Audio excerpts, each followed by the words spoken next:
was everybody banning the nah. You was asking my phone which and somebody comes a car. I come really cry. Now you voye. Man, when I'm here, promoting stories and you me me a new one. Yentu me chinchim story mount. Yentu munka. I will hold ya. Now so mutimni. Aye.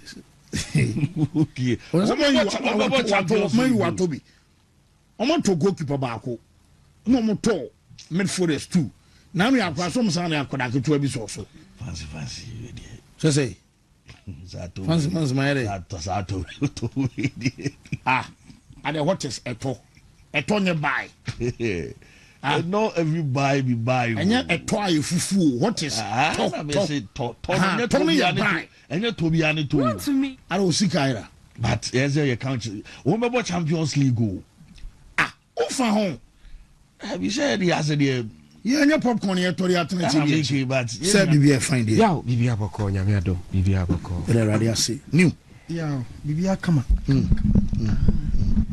Yeah, Catherine, say Bibia, come on. Bibia, come on. Oh, say Facebook. Oh, already I don't crack. Yeah. Why your story scenario? I can say. Yes, you are drinks, you know. That's right. So. And I'm sure Liverpool game to be. But no, because I really let you know, some Shasaka have on so. I really observed a lot. How Liverpool season in Econo. One thing, as I say, a channel so say, me person me busa Liverpool fans, you know, or one or two questions be their desire for the season, what they aim to achieve, and all of that. But me share game no. Idukwe ifianyi the center back ana or ball chiro hono no.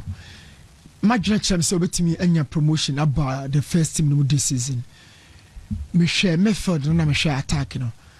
Na me come chika crack share the last game a Liverpool boy e Premier League season we say. The lineup on the ball game no na me call FA Cup no so mo. Me share few games on ball hono mo. Yeah, me share the Liverpool someone like how many departments. Liverpool still boast some of the quality sides Obenya and some players Obenya with Premier League. Talking about goalkeeping department, you know, I could see the final third. Over to me Bobo Ball and some of the top players in England. Any coins Liverpool, Baby, any yeah, you need players more Salah na a squad no has been depleted and all of that. Nobody has to accept it. Chef 4-0 way Man City at the Malmo where your quarter final of the FA Cup. Now Liverpool no na ball away no. Man City no home no. So Liverpool on the ne dey na wase no. She team ni di hu say team no like a wave. Team no wins. Certain person che. Because of how a coach no person opponent because at that time no Mo Salah na ye na just say chen how the own to me na biem. O dan chen wa load no so. Without the ball, you track back to assist or augment the right back, you know. And then a Juma no order, but all grow or edge close to the box, you know. Now you or done it. They kind of say a typical number 9. Yeah, I feel free in China by anymore. And I'm ready a kitty a can. So we shape we are they kind of magic box, you know. Be formation, you know. Any a friend say magic box, you know, because Osha Curtis Jones and Gravenbeck, or me, no, A2. No, I share vets and a showboslai almost see two also a former box. Yeah. True. But as a more former rectangular box. Perfect. And you know, they take a kind of magic box and I say sometimes you know a best son. It's only a baby a vet and one who was a more salon abaho. Na vet no quite final ted a kitty no. It told me so be a graven back one who wants a national slide and about so it continues to change, but then the shape no there. I will keep the shape intact. Liverpool were doing all this to find a way or meet me about with one of my best players, two in their best system. This team is without Cody Gakpo. This team is also without certain key players like Isak and Mokotone and the Bayern. So, any permutation, any analysis, factor those two players. And then 11 players in the Waha. Ocheki Jones, Gravenberch, Shoboslai, Vets, Ekitike, Mo Salah. You told me, for Isak Brabacon, for Cody Brabacon. na fe yenye ultimate selection na 2 and conchain when mo na be conchain say in what systems when mo na be ball wins when be lead line as number 9 because Ekitike no per 9 abo Isaac no so per 9 abo and Kodi no so per 9 abo yemfa wins no mo salako Ekitike beti abo wins no but according to Iraola or the never ball wins and or the never ball 9 and ni adwuma muguso mo ye ho adwuma sisi of preseason Isaac number 9 but Ekitike so no so number 9 or the capacity to play as a winger but Isaac no or your natural center forward and when I acquire all round forward Ekitike no to be behind the striker ultimately but Isaac no dey where the typical Ibrahimovic jokers I'm so bench no kra nye this were pra so when the baba role bay systems bay functions bay and no na coach no dwene ho na yaw 1-1 way so yeah the last game of the premiership season it's be do free FA Cup na me dey about their lineup and away the omo boy ansan ye ko we no omo ball 4-2-3-1 convertible 4-3-3 the money converted the movement of Szoboszlai and then McAllister na be a ojina no also on Raven back in the boardable pivot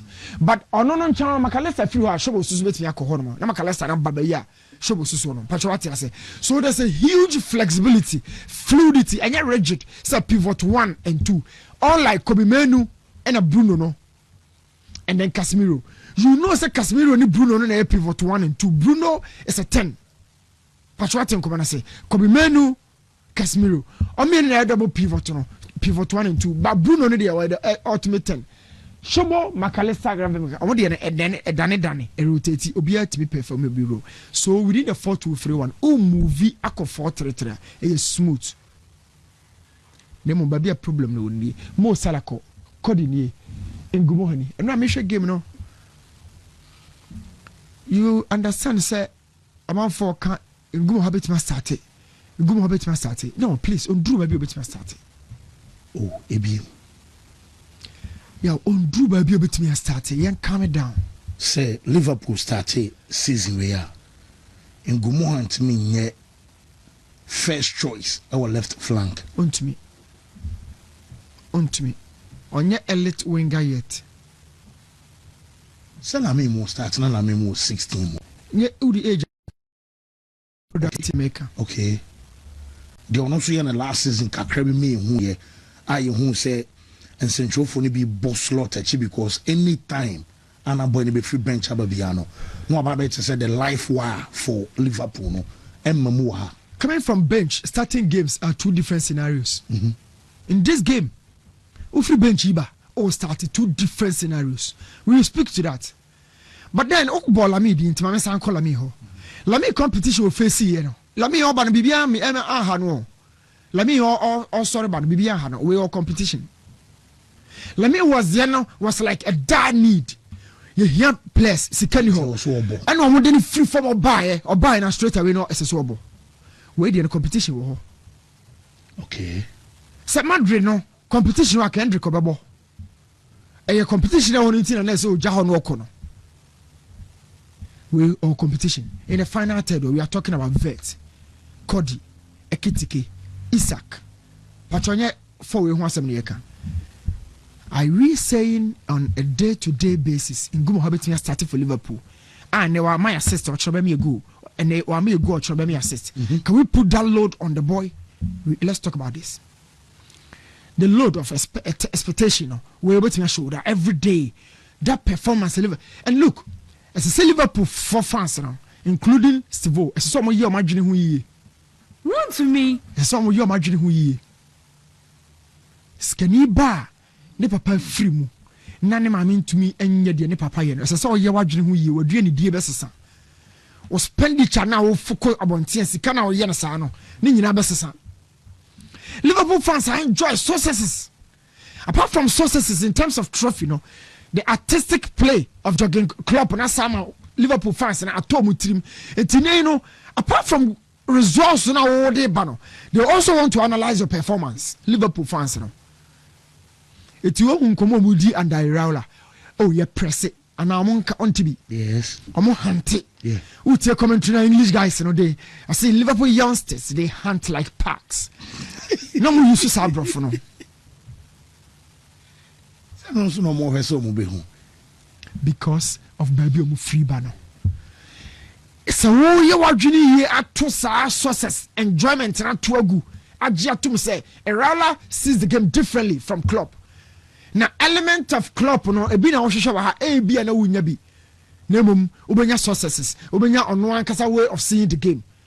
Now mo started din come and crowd radio mo hunt impacts. They press, they put pressure on you. They are speaking to a Klopp on honest any way of seeing the game, you know. Dump it, my dear Liverpool fans. Oh, why? Because Iraola is different. And as soon as you want to look at Iraola like Jurgen Klopp, you know, Hadjini pa.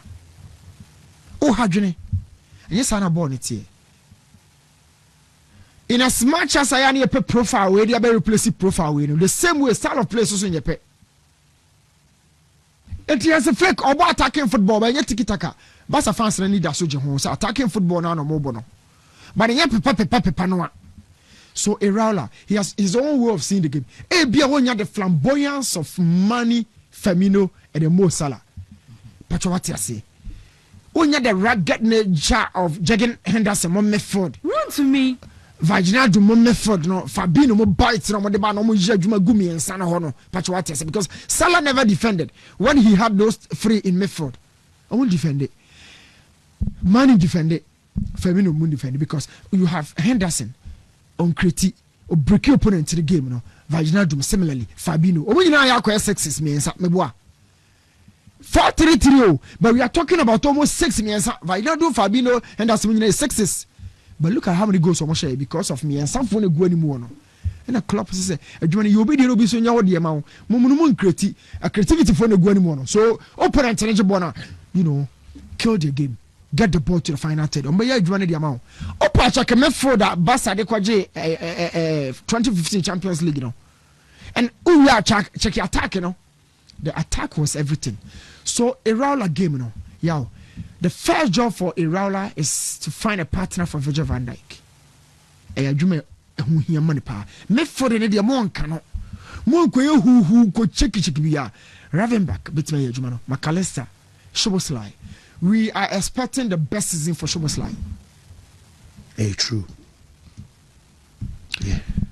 And no bono. Because may sure so be free. Unlike last season, and it drew baby Jesus Sanko ball right back and no penal.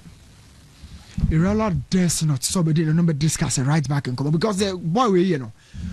I feel technically you know to say we super guy. Yeah. Tactically will grow, but there can have confidence now with the exhibited G game. See what the man Liverpool no. He's not even becoming a dominant midfielder. Dominant midfielders, you know, you're on and off the ball, they give you everything. And yes, radio crab on a papa. Szoboszlai and not a shot of Fabobi, but I'm a Shadrach.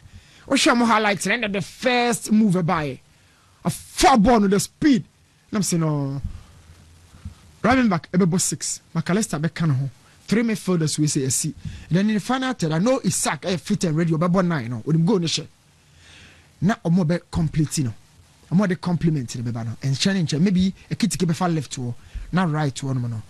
I don't know how it's going to be, but in Gumoha, this is the move. Watch it. Well, of Hano of Fabonwa, and then first of the highlights. The Nansen Hane, how or carry ball no jai to attack anymore. Typical 10. Oh. Look at the speed with which carry ball and what grow. Best 6-7 months ago, Stivo Becassa and I may say no, stop it. Oh, yeah, no, say a Gerard reincarnation. I'm saying Jabrofono. Yeah. Not our office. Yeah. I'm saying Jabrofon because at that time, you know, who say yaw, but you can play in Bobo, but level is an doom. But show Bonadio say Madrid, no Bassa, no, buy no whoever. He said, when you need. Run to me. When you know game, I feel the right wing will still be an issue for coach, you know, Iraola. Keep this for me. More percent or more pay Ryan from Bournemouth. Omunya and change me can want him. Sina and Redruba what the Ngumo Hanabe born the right. And right one also now or they go in free buy. Yeah, but it's not going to be every day. Yeah. It's not going to be every day. True. And EPL no, it's some crasso. Yeah, EPL no so some crasso. So Spain, Sabre come here, can the but England. Now who can Spain? Now who can also be a Vinny? You know. What will say yow? Video story no. A chimajurika crapa. Coaches and a players. Your interest and how we serve that interest at any time. Last time now we have story be about jogging club in Mbappe. The extent jogging club koya na open Mbappe dina ba Liverpool 2017. Oka story no. To be very honest with you, me need access to the story. Into kano na children cooking can here. Na said the essence of the meeting no wasn't say.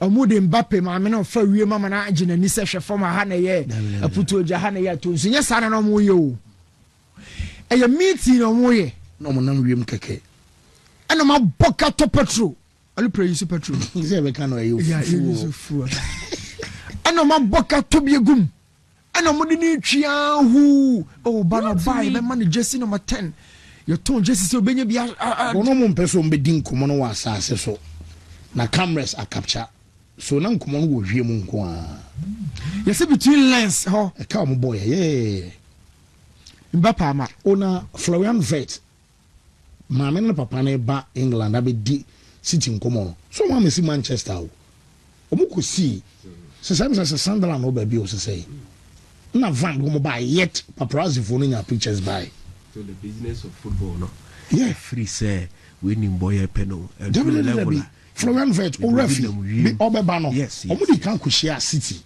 anyi na boy na de ba Liverpool no yem peso bi abe ozi epel nti papa no sanke bia o flight private jet esi o Manchester no because sipa amanfo airport o metwa pictures sande amanfo so boy ni papa no na maame aba o nti ne se bia ye ba Kumasi akwesi we bia tachiman na card aba should be obi en hu but when coaches want to go to an extent in getting a player, yeah, or maybe baby. The same way you tell no. And maybe catch us say your local boy na about the coach and work and you mean for the currency. Obunku to your touchline. I should queen in New York, no master queen, no more contact. No buku to you know me and me 1%, I am place. A yes submissive to game, no a principle, so no. But Obunku to you and I'm saying no, a do be a challenge, I see a call from your results. So Jose and Vinny and common honor imagine. Now who wants the other one? Who wants to have the other one in the sympathy? Jose and Vinny say. And first of all, my main correct way, there is no single team and Vinny wants start to as I say so. Pierre Joko be starting. A model holding a more bearding chairman who could pay a chinny about rap Pierre Job starting a yow. I'm fetching him or Rabas of a ball. Or starting. Bra. Vinny, you got on bench. Davi entro, Jai Dokano, Uniska. Don't go to your level.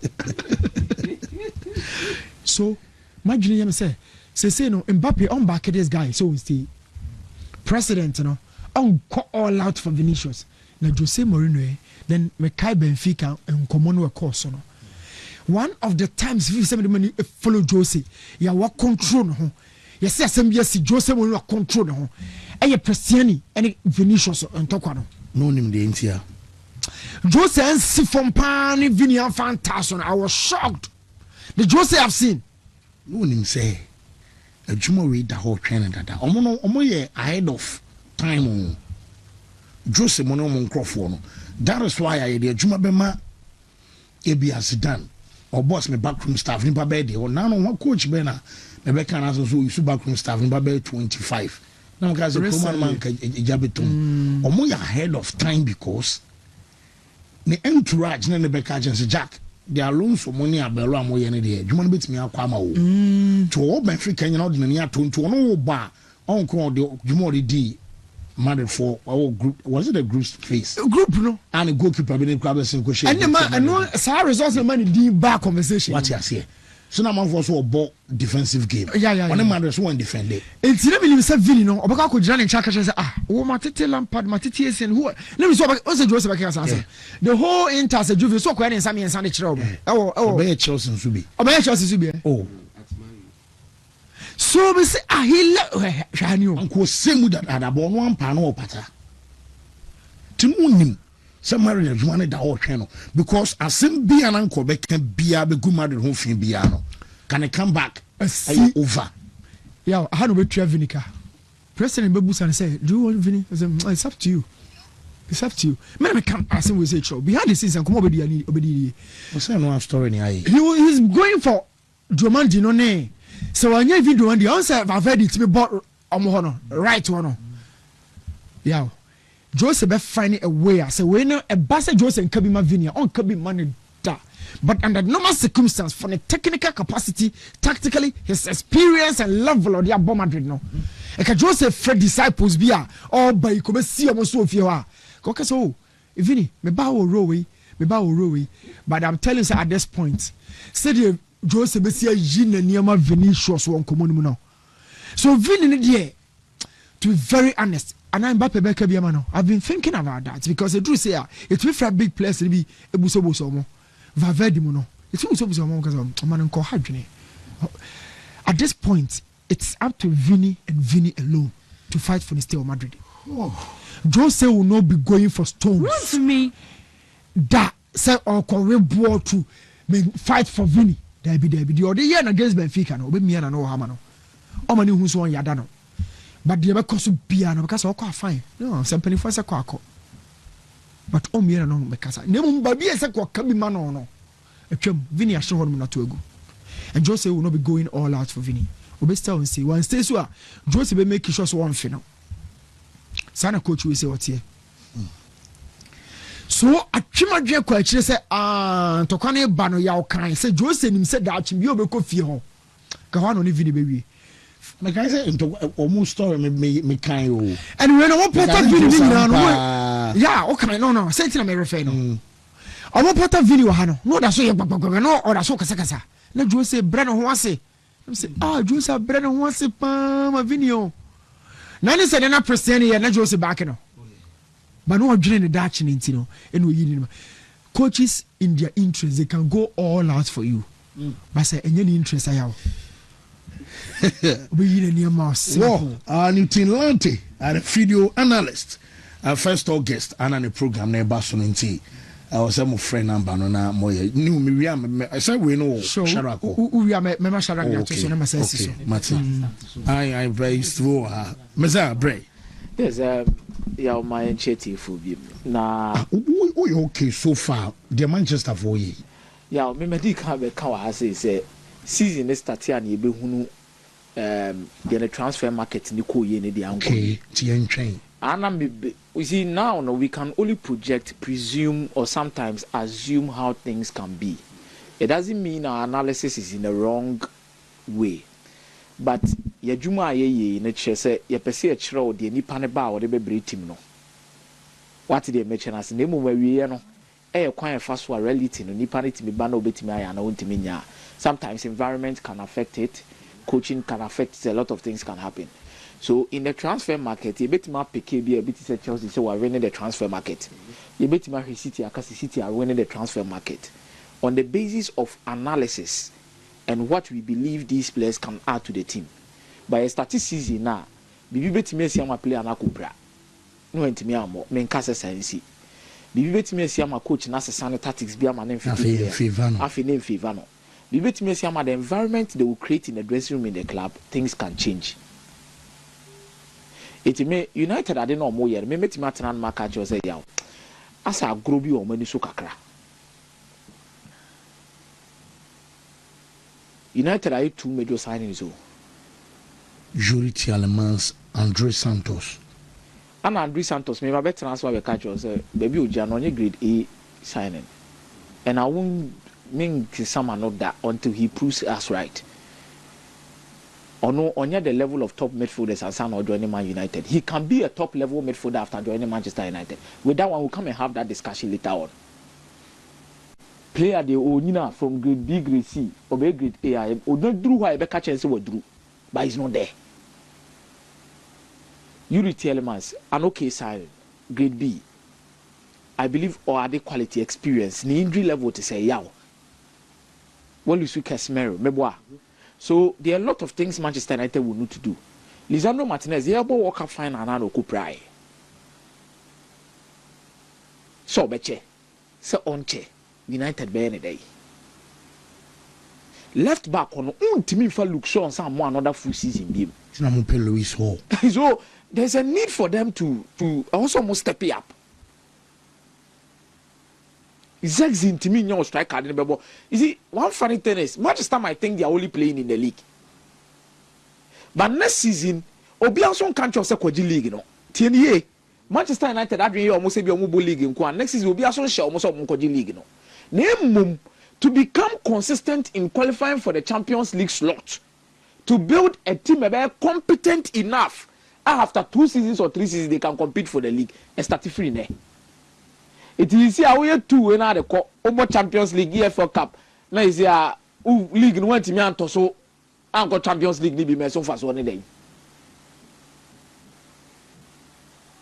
And there's a reason why Obi Osuro biar me ne be adwin say Osuro. And there's a reason why Obi so oji dey say e bia betimi ayeye betimi bi so e ya. Me so mintimi ni na chine. De tia me magina omo gina chire say ade we na hwa na akọ backfire so man sign players a ayem prem de asi e bre bi a Manchester United be qualify for Champions League and the signings they do yeah omo qualify for Champions League and Jose me can also second league nim he requested say mo me players omo ko fa Diego Dalot omo ne omo maka de bre omo no requested Jerome Boateng no me kai players and Jose only Ghana social na senior wa ko ye interview ye busa ne say players were not no pedicularized, no Pelin Haaland. As at that time, these guys were not an idiomutie. And come form with the brain. I was saying, Kodiombe Yeduma. Mutisi Ronaldo, I available last waka. Skeba, Yebeton Jesse. Beardy, whoo. A Korea say, Uko Europa League now, Ronaldo say, Fabam. Memo Europa League, enemy books. Enemy books. So some of these decisions by the club and how more Asia coaches are because David Moyes by Manchester United wouldn't so free about never man is signing bay. So historically, whenever United tries to do something, a new manager comes in, coaching where they can Caribbean. After more Felice team now only good enough. But I said something, said being a caretaker and being a full-time manager are 2 different things. Okay. Caretaker no yede ama say hweso mame itu do don chen krobi abeji won do because o do betima ye no aye no na mum yede obe manager na everybody looks beyond your caretaker job and also mo bua Carrick is not onye Pep Guardiola. Carrick is not a Jurgen Klopp. He's not there yet. It's not like he won't get there, but he's not there yet. Inti mum wan no nuru ho. Because no serious manager will come to Manchester United and look at some of these things happening and watch them. No ambitious manager, unless coacher, or also praise Obedruho. Let's not kid ourselves. Untimin kofa Jose, untimin kofa Pep, untimin kofa top coach Bianfa, Jurgen Klopp move for one not transfer market no. We say the chira no. They won't sit there and watch you. It's almost only on my real or Macofano. You can work well. Message Pusiako baby or Mujineka say, oh, bet me, oh, yes, football is full of surprises. We know and I understand. It could be Sakari Krawanya sign is Libyan Kawana, so Mafa sign is Libyan Kawa. United can do something. It could be. But the probability, Jinano, don't be overly confident. They need to help Carrick. Omumwano. They need to help him. Give him what he wants. Maresca join his city now. Almost say there be a bebo. Almost say a bebo. Maresca a club World Cup champion. Beboa. Wabe coach Chelsea. Almost will help you. Any other club they will tell you say, Guardiola be here. You man, we just players who actually because Maresca be told Tijani Renders or be told these guys. Now we are United now. You understand? Semenyo munyina munyina, but still almost will help you. They want to keep Rodri, despite the fact that Rodri wants to go. But am I ready to pay over the odds for Ayubu Buwadi? Rodri, the member JD Sombejano, Crown Balance on Betia, Elliot to the Anintia. Then there's Elliot Anderson on Matiska 116 million pounds. Are you Buadin sober? So they are in the market to try and help Omuko to say Mumwa Karek. Ineos Mumwa Karek. Na Telemans ni Andri Santos say yeah Rosenborg mo 5 na bia. When the main season starts, the people you are competing with Obi and are lagging behind. None of them are lagging their legs. Obi and want to train and I watch it. Obi tries to be pijani team. Mumwa Karek. Ya omumwano. Na United midfield way the more they should strengthen it. More. And just about to say last season and I sit back counter attack pain. They be fanafa. They anfa so no majai. That is how it's going to be. Help them. Help Michael Carrick. Michael Carrick wants his team to possess. Or person the team bobo ni bi. Or person the team no bobo ni bi. Mumwano. Na mugu coaches anima asedodo. Sana woko so kwa ya na Ruby na Morin bet na press conference ka say January ye hear action na mo take ya mo nya madrid na mo tete wonom sa oh ya qualify for Champions League. Everybody is happy. There's a need for you to beef up the squad for the coach. Don't disappoint the coach again. Adai. They be a munkuan coach ba na mo frustrate coaches. Munkuan coach ba na mo frustrate coaches. Help him, help Carrick. Or a young manager, he's ambitious. Ketwana mo de man no wadi hu no kre. Yaw, your man is kaketwa se onfa nkosie no. Wadi hu no kre. It's like the problem of talent in the Bible. Ye di mo bi 3, ye mo bi 2, ye mo bi 6. Adwuma ne ba ye chiro be hunu nipa na de man na de koye adwuma so ba mfa so no se wo ya kwapa no kwafo. Ade na Carrick aye no o ya kwapa no kwafo. Mummoa no. On kasanti mummoa no. On ma public in interview me ka sem bia because on the club no. Help him and let Manchester United get back to its feet. Yeah, one no. You see, for Newcastle United and what is happening, yeah, Arsenal for best Serene because omu when it also say kwan bi da Bruno Guimaraes when was omutimi bura ho no mokofa deba. Bruno Guimaraes doesn't want to force his way out of Newcastle in the first place. But yeah, at the age of 29. He needs to be ambitious. Project no mo ye no. First one no egu. Yaw, egu. Project no egu. Egu kra. And most of these guys will love to live and go and experience different things altogether. A fein no omo be be before frase with a new coach. Now the thing is, I believe the likes of Bruno Guimaraes and co will also need to exit this project for Newcastle to start afresh with Omo. And then Kurankete Miley money or more makekakano. 29 years in Bruno Guimaraes or it's not Newcastle or Beji Day. Ebi a Newcastle na person mo bo Arsenal bro. See I didn't be more pa or be better pa. When you be bra or be G league where so be any enfane ma. This ebi for mafia reasons, which I believe it wouldn't be fair to a player who has come in and served well. By how Bruno Guimaraes no Arsenal nyana. Just as we always say, there are certain things he brings to the team wa ebe mo move it to a different level. Because ne born nankasa na obona, this is a leader. Yeah, we're captain Newcastle for a period of time. I think even for the Brazilian national team, all kind of top 3 leaders in the national team, he's there. And they declare, yeah, but World Cup, and we know a son is stream, no a son to do, no a son, and not training. Yes, we're practically or much declare condemn. For 2 or 3 seasons, they declare, me, I also was a dagina whom you West Ham or Bonobo or Mobo Conference, no more, or Bar Arsenal, or Bia or Bench and Qua declare Bebo. Sikaneson, or more Trini Musio, £100 million yaw, or more 2 mu. Declare is also an important piece to this particular Arsenal setup. In the absence of Thomas Partey, Zubimendi Ababi Shimbi, Ono Krenelbo, or Chanoko, so Lewis Kelly could also come in and come and fit a little bit. But yeah, Bruno Guimaraes brings in intensity, or the level be brought the quality, the passing range, a lot of things that he brings on board to help a team and Arsenal. And yeah, he doesn't only get better, but improve players are on your mobile. So on your screens, this season for Bruno Guimaraes, averaging not less than 9.2 final third passes. The number of assists, averaging not less than 0.1 per every single 90 minutes. In terms of chances created, averaging not less than 0.8 per 90 minutes.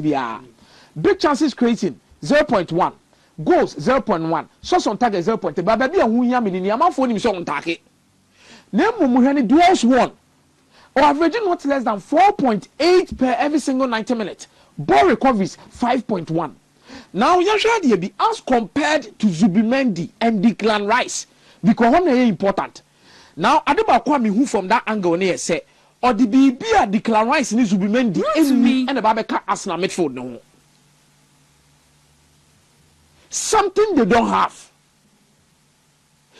If you maybe not asking about no more pass here for a chiraba, yaw, idea no more tire pan say opponents need Jabo no more declarize need Gabriel Megalish some more because they know say the final third pass wouldn't go in.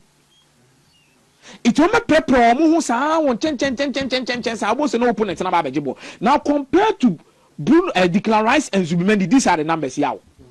This season in terms of passes. Bruno Guimaraes averaged 53.2 per 90 minutes. Declan averaged 62.0. Zubimendi averaged 57.8. Forward passes. Ochakia Bruno Guimaraes averaged 16.9. Declan averaged 17.2. Zubimendi 16.3. So there are two parts. And they are many wooden commodity Declan better than Bruno Guimaraes in the league this season. Meaning passes and forward passes.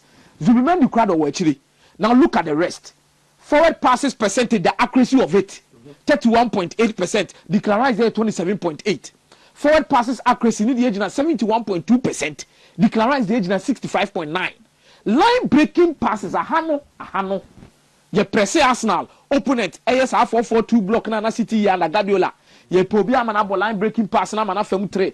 O check here. Bruno Guimaraes average 8.6 per every single 90 minutes. As compared to Declan 7.5, Zubimendi 6.8. Through ball 0.8. Open play chances created 1.2. Yeah, he will complement this Arsenal midfield. So what they don't have, he brings it in and he even makes it better for the Arsenal team. Yeah, also the goals and the creativity in your mark. Free so about Premier League every season the goal contribution increase. Oh, check it for 2021-2022. No 6 goals contributions. O check it 22-23, Obenya 9 goals contribution. 23-24, Obenya 15 goals contribution. 24-25, 11 goal contribution. 25-26, 14 goals contribution. Yow, he's your ultimate midfielder that can do it all. A jack of all trade. He might not be a master of one. But yow, he's a player that will complement this Arsenal midfield. It is Arsenal for one need the horse of Mukofani about 20 and money break. Say near Newcastle watching idea. You bow this guy will be the game changer. This guy will be the game changer. And the price they are willing to take because almost person almost say we Arsenal now. Almost chances of dominating was so kakra. Arsenal G League that. Now Newcastle so to mean G League. Because Champions League want to be buying the corner thinking Zanka. Maybe a Newcastle be go back to their glorious days to say Alan Shearer Modiano. Champions League you are making statement appointment be Joseph be there but now be there say on medical it's no many brief Vinicius Junior no yaw Ateta abose mi meboa from semi no akọ knock on the door on the final can ball quarter obokota no boss semi and abo final the next target near so obeje in a row it when the experience 29 Vini most of the omo there be attach that will just push Arsenal to cross the line. It's me who Arsenal for me come and say Jack Vini oba Arsenal oba be legend because Champions League no the edge here. Udi be books ni match and the likes of Thierry Henry and co. So betima be but Vini no so ya smart. Yaw Vini mu yes canon. Vini mu yes canon. Oh yes canon it no ball left right. But the information Richie Nani say Vini need say data and analyst team or more analyze her team about baby or fit. Hey, your players we know about today there. And you grown on with you. New. Say what's this sense was should be. The 10 analyst team. Analyze your team or Koboa. About bringing the best out of him in his position. Hey, Ebiasa data and analysis team now be fano. Say be free. Ona otwe sikam ebi anso betu omo ka monthly sia na be fu me be kom so omo so team bia say na me ka say Madrid Rodri on technical report. On feel say Rodri is the best on the position the whole wide world. Be anyone. Sanya can play no more man. Because omo analysis on my nyina say no my first 11 Vini starting. Vini so data and analyst team my analysis. Omo ye ni nyina wi omo so omo hit teams na pen na. Arsenal na be fit be on pa because Arsenal ho no mo hwe a on match ni betake mo atre. Dabi Ateta your system ne say no Ateta wa your system ne say mu on be defend the amano. Kapie mu on be adwuma ne the amano. But what does Vinicius Junior want to achieve with Real Madrid unless the Ballon d'Or? We show say Vini ya we say obenya Ballon d'Or. Baby ejina say for now Vini na nkasa. Me show so onyi ni say Ballon d'Or obenya bi. Ya obetime nya bi. No. Say the esi kwe. Any Mbappe no wo yi. Ye san the Rodri bi ba. Vinicius okay, Real Madrid there. Sana me patch. I'm making references Madrid there also na. Yes. And Madrid is a pecking order no for Ballon d'Or no. Say about to beche. About to beche. But oba Arsenal no ti be yire no ho a. Ono kwa no betime yi na siwo. Ato abane. But I want him in the Premier League. World Cup the Premier League needs the best players at their peak. Mate. Let me almost pick so no mo kobasa.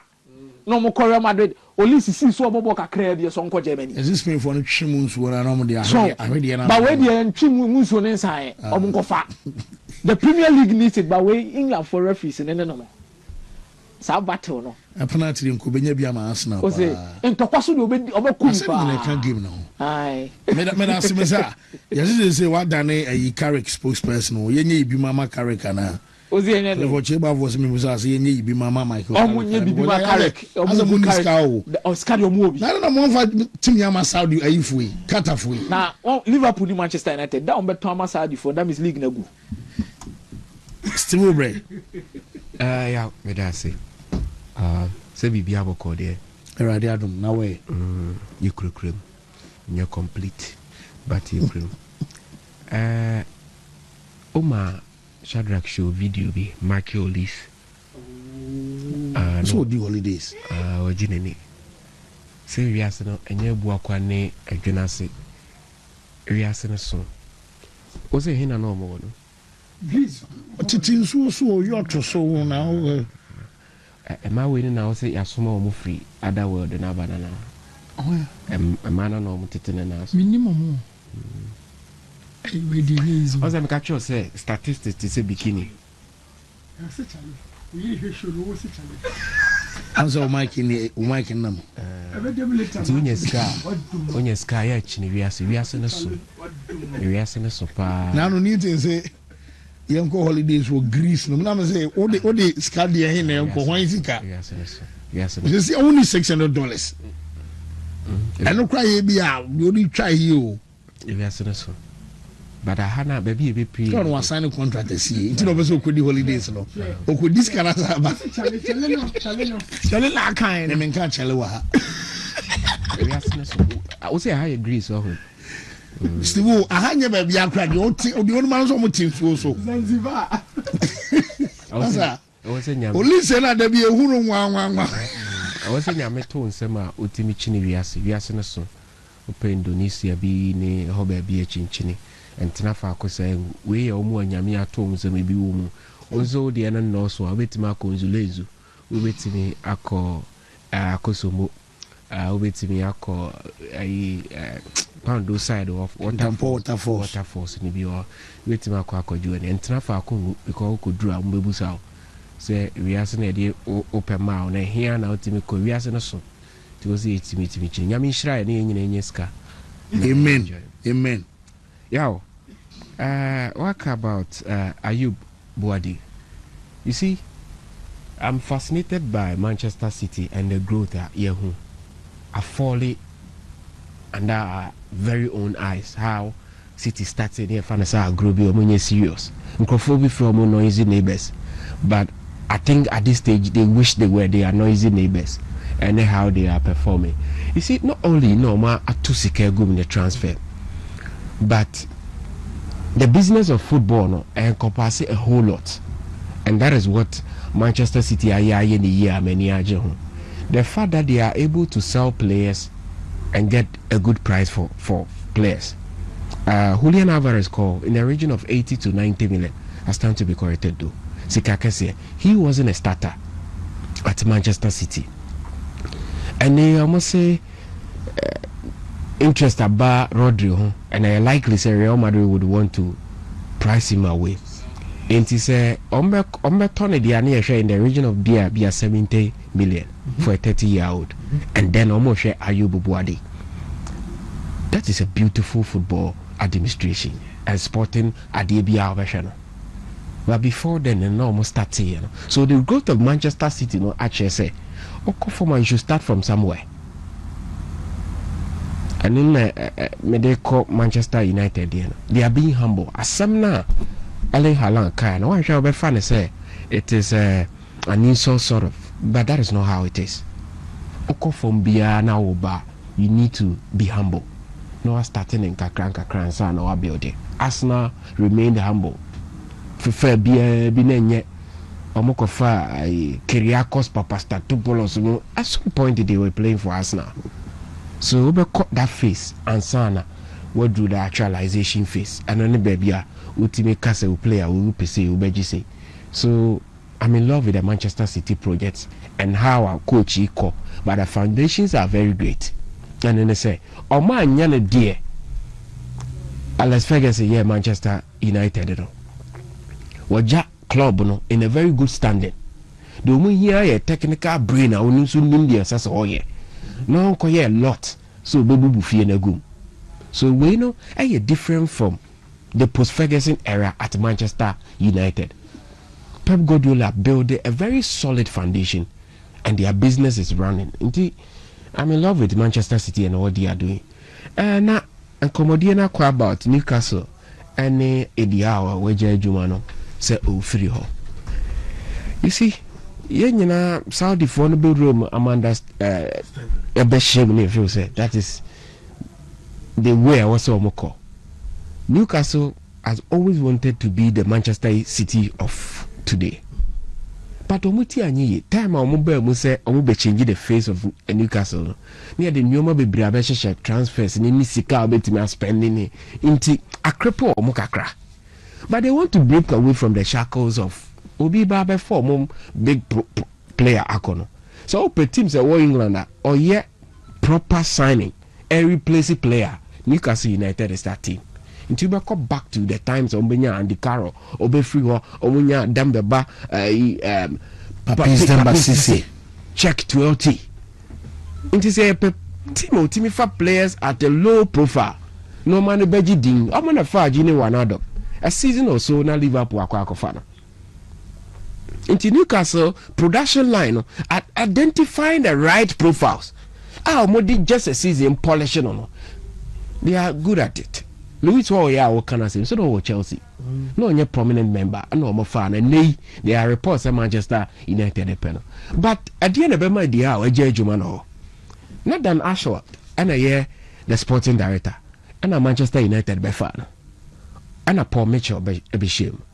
But a comments from Paul Mitchell no the how I will come in so well. He felt that was a bit disrespectful. And he said he wants progression in terms of the transfers. But the Newcastle are under a no a stagnation. And then they say he's the only manager, English manager. Most of the English media and feel say he's in line to be the next England national team manager. Now, if you are fighting in a league where you're dominated by Spanish coaches, German coaches, or Austria affording the NBA Kakra, and yet the English are dominating in the Premier League, as Uko Spain, we a lot of Spanish coaches almost so a year modern. Over Premier League now, the Spanish coaches are dominating. So, if there's any other manager, or here more, say one, save the face of English managers are. Eddie Howe. But every time I build the team, no, as I hear the story of Newcastle United, no, then you to be a film. The signing of Sandro Tonali, let me feel say the turning point of Newcastle's business in terms of transfers. But I feel why everything is falling apart, and then say they made a big mistake. they should have appointed a manager with pedigree. Okay. And to say Jose Mourinho as Newcastle. Any other big manager to say Mancini ni Pellegrini Benigna no good rich CV. He had managed Real Madrid. I know the Malaha Koya, the UEFA Champions League, I think quarterfinals no move free. So he had a pedigree, a CV. Players would want to play for him and under him. Amokofa Roberto Mancini. Before the night when Manchester City manager. Yeah. Now the United players or Mark Hughes. Players will live under Mark Hughes, but players would want to play for Jose Mourinho. That is the only thing I mean when they say now you're off with the new investors, you know. But say Eddie Howe Koji EFL Cup in 70 years, Newcastle you need to help this manager to go the next step. But here they are, and they Messiah discuss the eminent departure of Bruno Guimaraes. Omuye Sandro Tonali iko. Osanwi and one fancy or say Luis Horns ubejawako. But Senka share the format and answer the transfer strategy of Newcastle. Nanka Bibian say because they always find a way to replace whoever is leaving. You know, Makofa, Johan Manzambi, a fantastic footballer. I want things to go well for him this season. He's a super player. I mentioned at the World Cup, I enjoyed this game. But that is not what Eddie Howe epic. He wants a next step in his career, moving for Bournemouth Beshahano. No, feel say, or Drew Baby. At least they can spend well for him to also compete. But the English manager, Abefa Newcastle, Untiminya the Robinos of Manchester City, Kunyae, Delano, and then Joe Mutimiko Tomaomo, Emmanuel Shea Adebayo joining. Obenya Kolo Ture Ebeba Ansani Akofano ne brother Yaya Ture abe joining a team that were able to sign Sergio Kinaguero, Carlos Tevez, Omodiana and Timmy Anko Basa. And he wanted to act big. But a new manner, the strings that were pulling things against them, no, and Timmy Amwa. So say Newcastle now per se Oba to the apex. What Manchester City did in India. Now, Oshe Hawa players every other day. They needed a manager, or the face, or the global appeal, which is something Omentimianye. There was nothing ana Eddie Howe Betimianye beam. After every season losing as many as 2 or 3 quality starters. There's nothing that Obetimianye. As a still now, so compete, but a big tag also a feeder club. Yes, why stagnant. But England for like us, oh yeah, league cry and Casa and Crawford in GBO. The next English manager has more than a power. Into us said this evening, or the before for account. Why GFL, but I know one or pet. While calling to the Champions League, why any of them feel say he has accomplished, he has overachieved. The marking scheme, no, I feel he has overachieved. Anthony Gordon, why? Okay. And he said Barcelona team for Anthony Gordon. It means that if you add extra quality to Newcastle team, or winner. Once they were in the group with AC Milan, Paris Saint-Germain, the UEFA Champions League, he did very well. But England for coaches now, so for him to have done Niawai, or Salvation Army, or relegation, then you appoint an English manager. This is some Allardyce there, no there. Now when you're safety in the league, but to go on to win the league in a year, you will need more than the Omode Eddie Howe in Newcastle. So the departure in a year, and it's surprising because I think last week he was complaining about some signings, any areas beer we hear quality, but so yeah team every season year free man, no coach will survive under this circumstance. Then you take care about Liverpool, you know, yeah. Me, this season, I have no expectation. The fact that Arne Slot is no longer Liverpool's manager, a trophy for me. That is my biggest win. The fact that Arne Slot is no more there. Last season, me show so kind. What all kind say? Because Momo game, you know, a pressing. Yes, a beautiful game. And to say the new show here now about 4-2-2-2. Yes, and Liverpool in the game. No, it would be a pass. Share Luis Enrique ewo Barcelona. Luis Enrique typical style on the but funding from your club one of the year Juma war Paris Saint-Germain. Yeah. Omunya bono mbekita. Yes, but obemia. And the makacho that I say system be about a dominated for a while and son will be up antidote or send you pe the next thing no be up so soon. Into their club or they buy England and we in a Juma year. And then will be the winning trophies. No club will buy Champions League final about say 3. So would you Madrid from some no Madrid for 2 and a club no AJ1 from space. So would you tell me say star no yes in Madrid and club but me have family and sound to as well the boost salary no can you say come hajin and the bill Carlos France then Vinicius share the only goal then Carlos there no no salary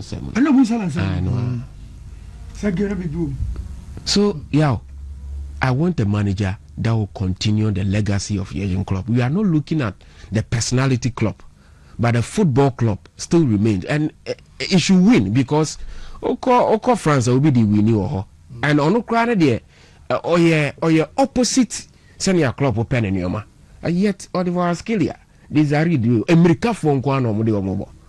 Who is the most skillful player ever? PSG TV.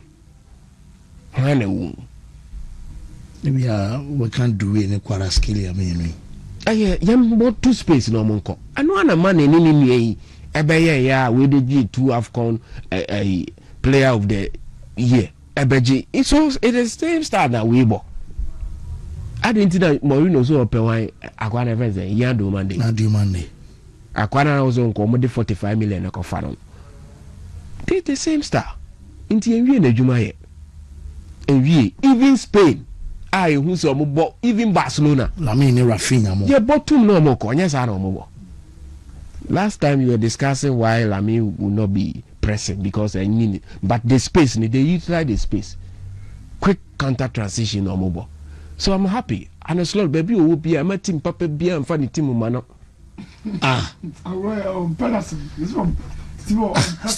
No, he's not a coach. Coach is be was he a jam or analyst? Nico said, yeah, pointing. Oh, there are a lot of coaches, even locally. There are some coaches like that. Out of respect, but there are a lot of coaches in the local scene. They should not be appointed, say mainstream. Either so, you know, be on your assistant time. But say, I'm fair, man, say, especially a coach like Otado. I think you'll be fit for an analyst role. But say, main guy, he's the main guy. No, almost senior man. Shadrach, I was not calling for the picture. I don't want to see him cry. He was so brutal. I mean, who coach was so sad? Was so time. Wait. Slot no buy over G League no man and they was someone. They say club so G League back was say club G1 slot G1. I don't know. What's the way you had it? I be uchichi ma I say. So I will say oh share age na ono kasa na pay. Or say efficiency and the end product. Obiaba building foundation say CFNS yo. Be painting now say painting. Club on 2 years. No. What the discusses are you will not be helping matters. So what I say. There's a club no cry who Janan or the business of G League no. Me say before that season Salako try to baby say I know supporters you deserve next season I win it for you. Inti before Obana Salako try to and they won it. Why you so best son in Sano na anfa. Wait, Martin Bia and Fana Juma man is a head coach. Say. We are the final that J. Or Liverpool Ababa J. A baby. Martin Bia and Fana Juma man. Coaches view or Nico answer yaw. Nico answer ye more and a maca say. As a better Sinclair. Oh yeah. Oh, should say Sinclair. Challenge Abu true. Tinkler when you say no. Yeah. Every Tinkler we say no. Now we when you every Tinkler Juma or yeah we with me. Coaches be brasa we Europe but baby o mo woni nti. Now ka say na Sky Sports e me no ya just say coaches someone. Players be brasa o Europe but baby o geographical location o. And it's in boys on board, they be American talent in the view, but boafo on the way. Yeah. But hono, depending in Bob, and man, say, my men and papa, they are about training. Now, poor, what I'm a foul. So, what am I say? To think any more sense. Yeah, how no na fe. Only medium of way. Now some obodu onya de on prospanato onya de be brinche coaches o no so. Sanom sa she. Only medium we na boy en common ntio. Oh Dabi. No. Dabi. But do you have a hand in or more players sign this and your man? And pana one last for the ano deal with me. And I'm so few nations there. For now, Mediama is the best place for him. Me come on today different from the explanation we are giving.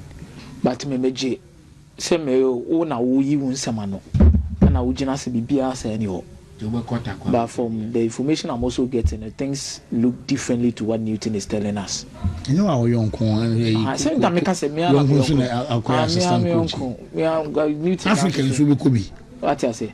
It is okay. Doubt. Sisi ano. Ote because what I'm hearing here say Kumasi epim. Takwa epim.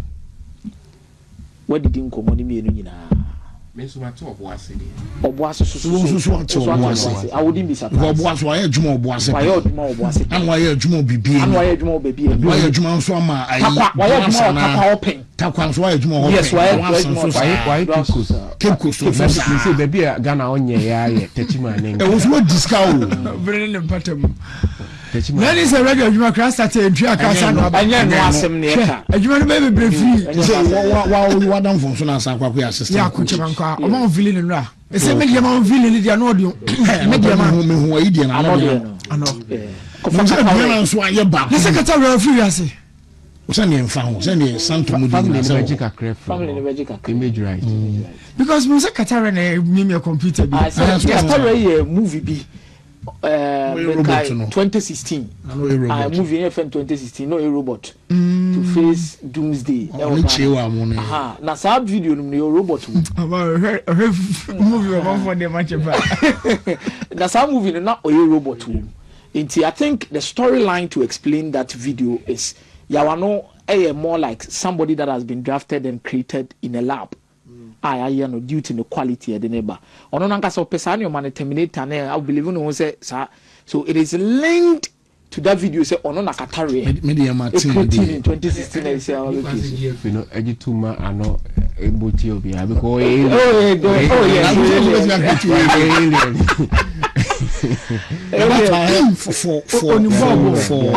this is the video so hey aro no we fakatare I can say I phone Mediama phone or media team. They are doing a great job. Charlie, from last season, I was like, hey, or more organized, or more pre-match, camera quality, what a sound, like a muda or Brian Tanko Kasawote, player Kasawote, after some meditative, oh, Charlie. Almost had a podcast about I almost had now players on the sign is a podcast. No building because I grow no moody. Was sorry. But Onimbobo brutal. I know. Or Hajini Juma. You put your price and community misses with about for now. What do you say on a scale? I'm 21%. On a scale of 100. Yeah. On a scale of 100. Yeah. 21%. And Kumasi didn't how many percent? 50. Kumasi didn't 50. Obuasi didn't how many percent? Obuasi didn't was 70 in a post bem. And a post bem. And I don't want to me in your story no. I say a pause just that 70 now. Yeah, he doesn't need to yen. So no said your share or her mouth food no. Yen. Yes, you're very and come on you how dear who na yan be no emwa place ni bebre move no nti mu be hu say na drill bebre asay ya na mo mu ya na na be kire na ati a wo ye Julian Alvarez hu and the boy no na mo ye ade na I read this ati a wo ye Julian Alvarez hu ni de emwa no for mo ekun fu do hu ni emwa Obi So you want some come out over my when my come back kwano posa so bibi ayira no mo fra bu se ba bi free toy because ya we hear me say the other man for die mu a wo hwemu no saa na yeso ye Mike ni pone ka hello Mike be just no say o de hello me ba mi professor yeso I say for you go no da bi nya nkomo nyina na di ni pem na wo ma men kan credit wo nkomo de wo nkomo de me nsa no da bi e be sax bia obeko no senior munti no me Kotoko kan se kumase ne Kotoko de fie juma nations wo kumase me se kumase de ne Kotoko onu be deny. There are two clubs here. Me, I'm not speaking. Say Newton Akabibi actually me. No. Me investigations am I in Kotoko. Ana wine beam. Kotoko, Ashanti Gold 04, Mediema. Okay. These are the three realistic clubs and me I know. Nation is the Nation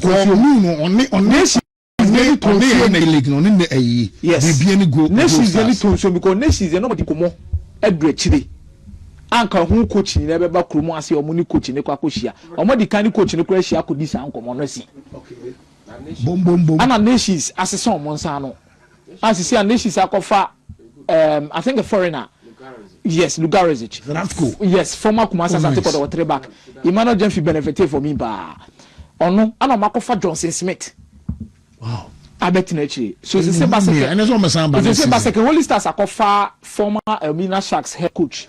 The Obe coaching Nations the omo Emisa, coach Emisa. Ona the Gold Stars qualify.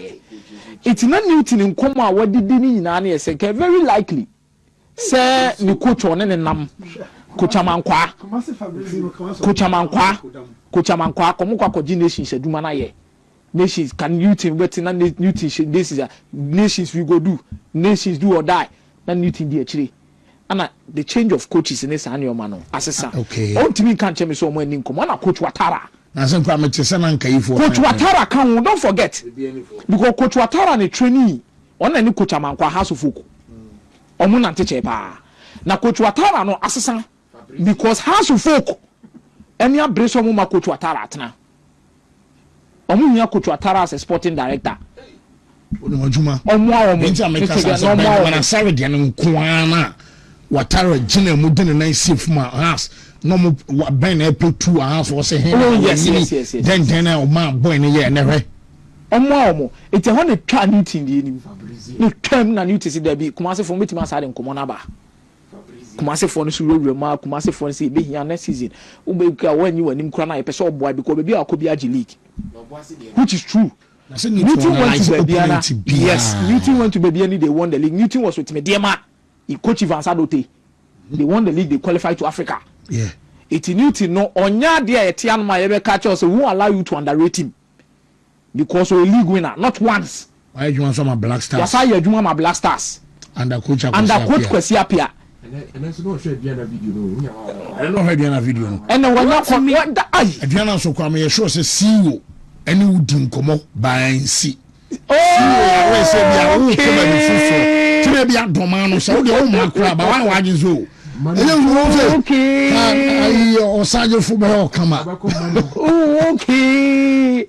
But I think I love the way Newton, Jumenya, a huge impact on the Ghana. Very secretive too much. There are certain players. Newton can be. As I say, we may come, but Go Stars come fast with G League. There was a certain game Newton analysis. You see, or they are not the tete. Oh yeah, no about Papa more TV no na abi. I don't know where chile. And no akoyi in 1948 camera now or the trasa videos na e wa dwuma mu a betima ko ya kire wo. Only brand I friend Hitachi. No who be infusing. Sa brand no. Hitachi. No camera. And now nwa de ya adwuma. Just imagine. Wa bro. So dey you pia untimi ga say nya wo. Only baby of fan. Oko Italy na no hihye taas no. O nya no what bro mi bi na de chair no. So we on why video calls for Barcelona on but yeah, I must admit on the local terrain there are few people that understand the qualities of players. But on a more serious note, I will look at terrain and walk in and make team and more handy me. My basso bono, maybe bomb basso on a mutri memo. So somebody be on the holidays. Why? I also represent Zanzibar. also Zanzibar. Open Zanzibar. Yeah. Everything I put one month now. Greece Canada and fa you know cool. That's all the uncle and what after the day they will. Ebi aye kwa obi anu na yi. But I think the way teams in the show more teams you know. You see, game na movie beyond obia or ye video analyst or record it. Ebetro mu say we able position B. Now the video analyst in the Ghana Premier League as you see in Premier Omo ye adwuma no. Once no mabwa maybe Magic League you know. The fact is they know the terrain and they know the players. They are not to catch so when they are describing it not to catch you. The abema is simple obia or hwe no obia oti ne say. Video analyst na obefana adwuma Ghana so the broni ba. Broni betimi analyze opponent na but all players onim omo no akere say any mo we mo 2 no mane nko bo 7 and a game ayekobo no so American want to yes. Oh there be problems and also potential problems e we anymore no unforeseen problems no or more solutions that are and it's a go stars and a Aduana stars on why Aduana ho adwuma wie ebia se na Aduana for adwuma ne sitie say na omo enya bone bia on a breaker omo ye tell when about 2 ye man mutu almost 7 maybe a second player no ye deputy no magina 2 to a mere right flank na pampe o ma kwan ma fa ba bia but so Brunino amount potential problems na solution or the amount no onim players no more terry anymore. I understand the reason why na almost winning player I understand the reason why Mediama is taking control of that over the local terrain. No, there should be a perfect example, and I've already used Babiano Gold Stars as the perfect example. Yeah, me see the last 2 or the last 10 seasons, only one club and are proud to what Babiano Gold Stars did in the league this season. Now I qualify for an intercontinental competition. Yabu season we was about top 4. No, very difficult. Yes, Gold Stars na be had any beam. So me pay close attention to how we target or marketing the kind of players they were signing. I'm better as you say, I didn't know Gold Stars here in the transfer market. No, it should be a template for every team that qualifies for Africa. Gold Stars one preno and couple players are. Say ofri mu Africa na untimi for Mundebo League no. Yes, Ebeka. Ama us building team ni say our first and second team wa. Say even 6 players of first team no more the second team ni no 6 players from the second team Bebo League na. On meet me equal resource. So every position at Gold Stars was stacked with 2 Ghana Premier League experienced players. And say Bibo Africa ni bi ama obi betimi ashima kwa akobo.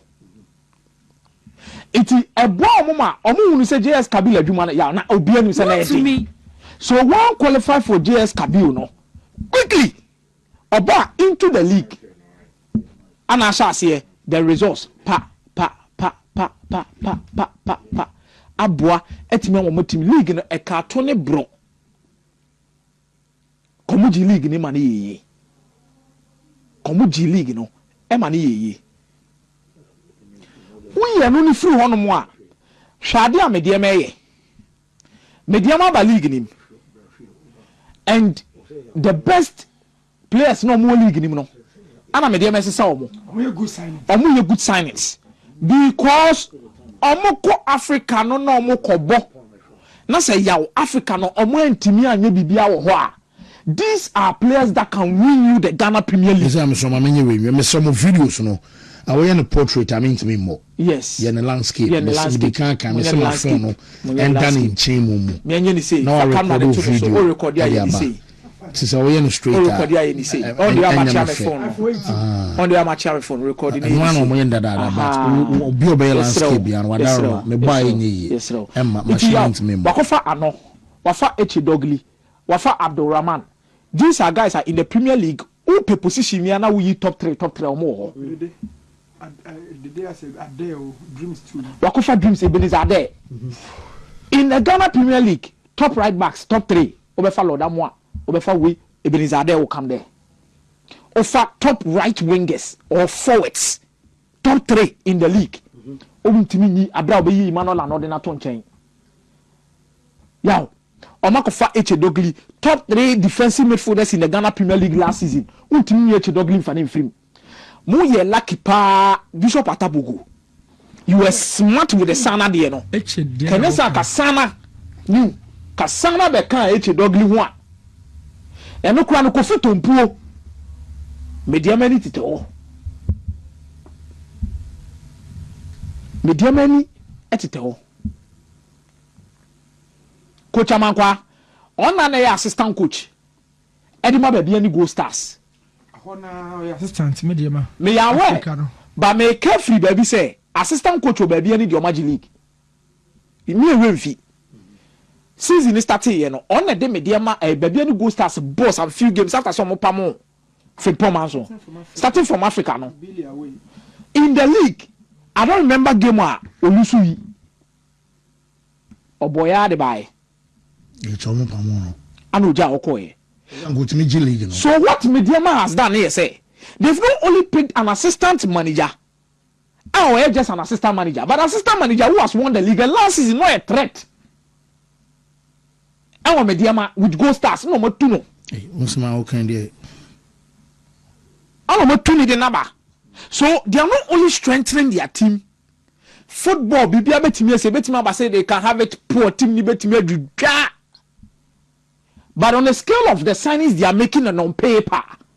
Almost saying to me defend almost said to me defend the title no money ye. Anna, what Moses Parker did after they went to Africa, Bibia say he wants to defend it again. Because I'm Africa back on the buy, so I'm and Derek Ford money other boys in Akai. Now Africa na man out on selling more say. Come on, Dini Mukai. Oh, most of their key players Eka team. I know the experience. You see, Mubarak Munina have a frat team in the Iti ono no time or call back no. I saw the group stage, you know. And I feel say group stage sika no nya kakra no. No asaba biem. Ya no asaba tena se Maji League. Me say kwaba. Sa try and error no. They want it to stop. Yaw. If Ghana wants to even perform at the continent, top continent, we need one team of consistent. We need a team that will always be now they be our quality team who No, you can check the countries or more proper representation over the CAF Champions League and Confederations. They be Morocco. One of the Casablanca clubs will be there. Raja Baba. Or with that. And I say with that. One of them will be there. With that class, I want Jibinche. Then in South Africa, Sundowns, Pirates, Chiefs. Pirates, Granny Chief Niwa. Sundowns or consistency. Egypt, Zamalek Ninia. Ali. Sabaku Krani wa baku be consistently. Tanzania. Yanga Simba. So the more consistent you become at that level, and when I been the quality to attract top play, and ya see am pempem mini wudi nkomo. And ya me wan say more Ghana Premier Leagues a movie comedy ma. Say obo media ma na the likely so be Blasters was roche mi bia. I said the kika ko ide. The last few Blasters collapse in your mark sui. Ya wine. House of folk na my mienu Benjamin Asare ni nia Solomon Agbesi. Enu free one more Kamara Dini meboa. Salim Adams ko Mexico ni bi. Meboa. Ene Derek Ford Kevin Nkrumah and a captain under 20. Meboa. Aha. Prince Owusu. Akohaba. So this is it. So team no ma building it there. Yaw. Other teams ninke come more Ghana Premier League nim. Other teams ninke come more Premier League nim. Omo come up. I'm imagine a front three power of Yawano. Almost like an Abdul Salam knows what Tareform ne ho din. Ne ho din. Saga on a bot Trevela pass Okrumah or Bob Akomea di Kotoko chiro no. Whoa. So teams will need to buckle up. And now House of Folk are near me. Now House of Folk can buy, but how can they register? Omuntia Canada ref coach no. So you can buy. But how to register? And Omuntia and time because I'm for the money kind.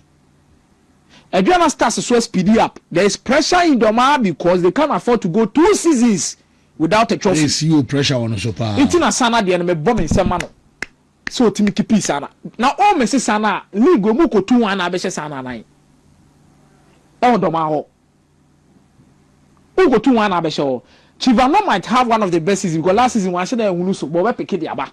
On the one at 20 camps he say no. Maxwell Tamu now they should be able to complement a squad. And Alex Boachomo Kipino, Steven Atronier, or former leader, on so team so Amankonaswako Kamu. Samuel Boadu the league winner. Let's not forget, Samuel Boadu is a Ghana Premier League winner. Double. When was the last time I coached? Double. When was the last time I coached BJ? No crown no money nyamiasi because no more Coach Hamza de na kan. Let's say WO Tando, Coach Hamza, and Samuel Boadu. The same three set problem omoko here adwuma wo house no. Na komo ba aduana but phone le omanya Hamza. But Coach Samuel Boadu